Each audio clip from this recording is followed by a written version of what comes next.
Muito boa noite. Está começando pela rede CNT o Jogo do Poder, um espaço aberto para a discussão política. Nós, aqui da CNT, acreditamos que o debate, o contraditório, é ponto de partida para o exercício de um dos direitos mais fundamentais, o de ser informado com absoluta correção e transparência. Esse é o propósito, esse é o objetivo do Jogo do Poder, que recebe hoje os deputados Robson Leite, deputado estadual do PT. Boa noite, deputado. Boa noite, Ricardo. Prazer estar aqui no seu programa. programa. E Glauber Braga, deputado federal do PSD. Boa noite, deputado. Boa noite, Ricardo. Boa noite a todos os telespectadores.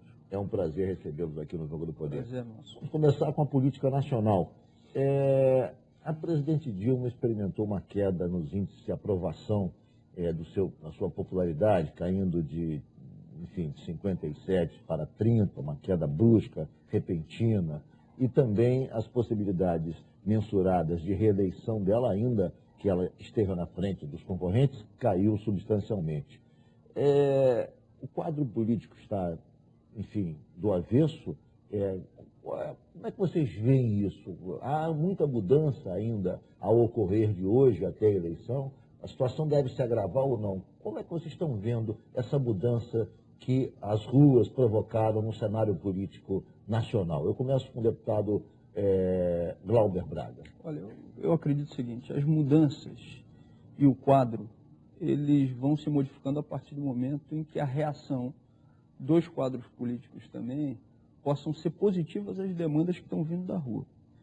Se a gente repetir nos governos, sejam eles quais forem, as mesmas medidas que vêm sendo adotadas de não ouvir as comunidades, a população, a juventude que está na rua, é claro que para quem toma esse tipo de medida e de ação, a tendência natural é que o quadro se agrave e inviabilize a possibilidade de uma reeleição ou de uma eleição em qualquer um dos níveis de poder.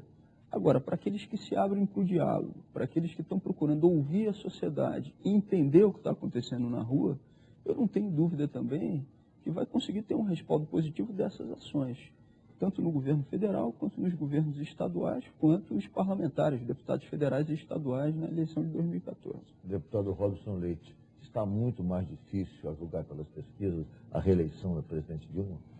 Ricardo, eu considero que a política, ela precisa dessa oxigenação que está vindo positivamente das ruas. A democracia representativa, ela vive uma crise que não é só no Brasil, no mundo inteiro, de um distanciamento do clamor popular, da vontade do povo. E eu acho que esse grito importantíssimo das ruas pode e deve puxar o governo, tanto o estadual quanto o federal, os municipais, para a esquerda. As bandeiras são da esquerda, são bandeiras bonitas e importantes. Mobilidade urbana nas principais capitais é um problema grave hoje no país. A questão da educação, da saúde e, evidentemente, na medida que essas vozes crescem, você tem essas pautas no Congresso somando vitórias, trazendo vitórias à população. Um belo exemplo é a questão, por exemplo, da aprovação dos recursos do petróleo para a educação, e para a saúde também. Isso é um divisor de águas do futuro do país. A gente está falando daqui a 10, 15, 20 anos, ter outra estrutura de educação no nosso país. O debate tem que ser feito, inclusive, agora, como esses recursos vão chegar nos estados. Vai ser pelo Fundeb? Como é que vai ser essa correlação de forças? E de que maneira a gente vai garantir mecanismos, não apenas de gestão, mas de controle desses recursos? E mais do que isso, acho que o elemento central das manifestações, a gente tem que estar atento, tem que ouvir essa manifestação e refletir sobre isso, é a necessidade de criar mecanismos de participação direta. Resgatar bandeiras, inclusive, históricas do próprio PT, como orçamento participativo, fortalecimento dos conselhos populares, democráticos, sem influências de governo manipulando a constituição desses conselhos. Eu acho que a participação especial da juventude é um elemento central que tem que ser debatido. A resposta dada, agora o deputado Glauber Braga, a resposta dada pela presidente Dilma às manifestações, que foi a realização de um plebiscito, primeiro uma constituinte exclusiva que foi rechaçada por juristas e pela própria base do partido no Congresso. Depois, um plebiscito que também enfrenta dificuldades, estaria fadado também a não se realizar, dado o tempo exíguo determinado pelo TSE de 70 dias, somada à insatisfação que há na base em relação a esse plebiscito. Quer dizer, a resposta, de certa maneira, ela vem ela empurra, entre aspas, digamos, ela transfere, melhor, o termo talvez seja esse, essa resposta para o parlamento, ou seja, cabe ao parlamento dar resposta às ruas realizando um plebiscito. Isso parece que teve uma acolhida um pouco negativa no Congresso. É isso, deputado? Eu considero, Ricardo, que a responsabilidade é de todos. A responsabilidade é do parlamento, a responsabilidade é da Câmara dos Deputados e do Senado, a responsabilidade é do governo federal. Essa responsabilidade tem que estar sendo dividida.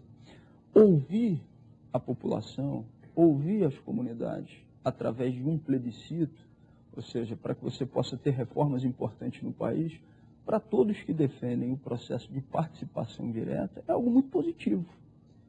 Muito provavelmente a gente vai ter dificuldades a partir do prazo que o próprio TSE deu de 70 dias para que pudesse ter uma avaliação e uma colocação em prática do que fosse o plebiscito.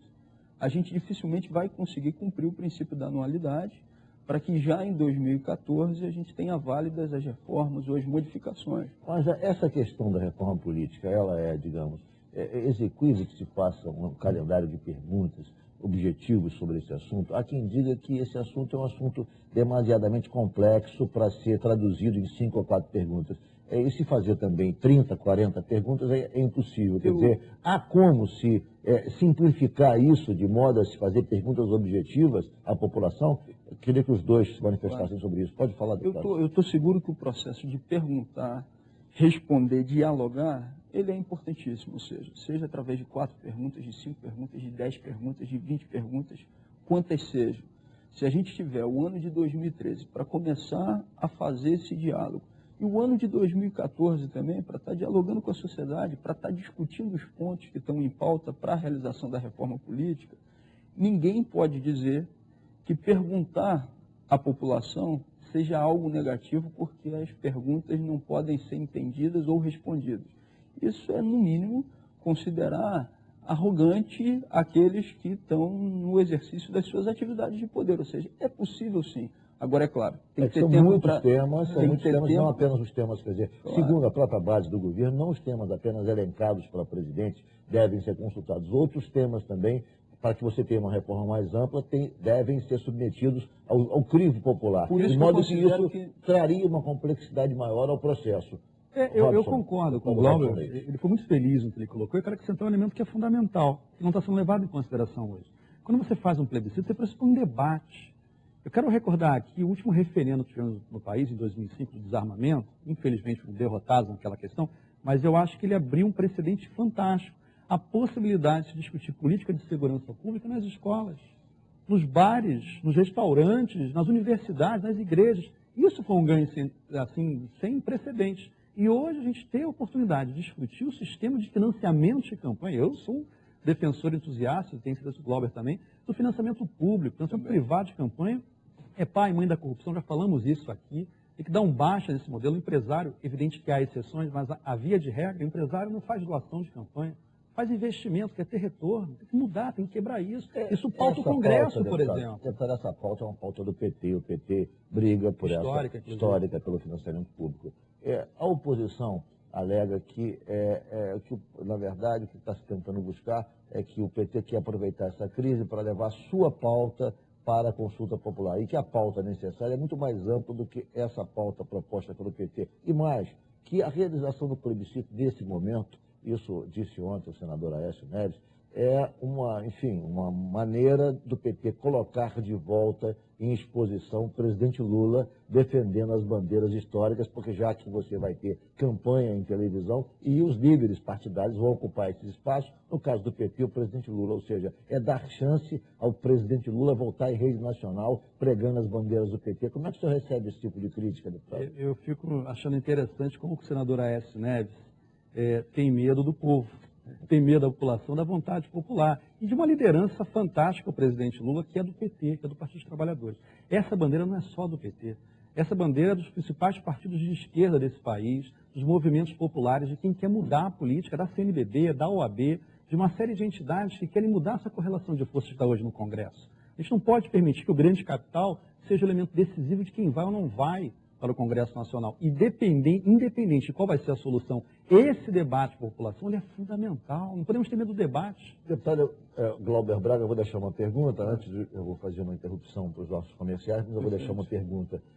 Os críticos do financiamento público dizem o seguinte: como explicar a opinião pública já saturada, com tantos gastos desnecessários, já saturada com tanta notícia de ralos, verdadeiros ralos na administração pública que levam fábulas de recursos, como explicar que uma quantidade enorme, milhões e milhões de reais, serão aplicados também no financiamento da campanha política? Isso poderia trazer uma reação negativa muito grande da opinião pública. Eu queria saber o que o senhor acha disso e que resposta o senhor daria ao seu eleitor se perguntasse como vão gastar tanto agora em campanha eleitoral. Eu volto em um minuto.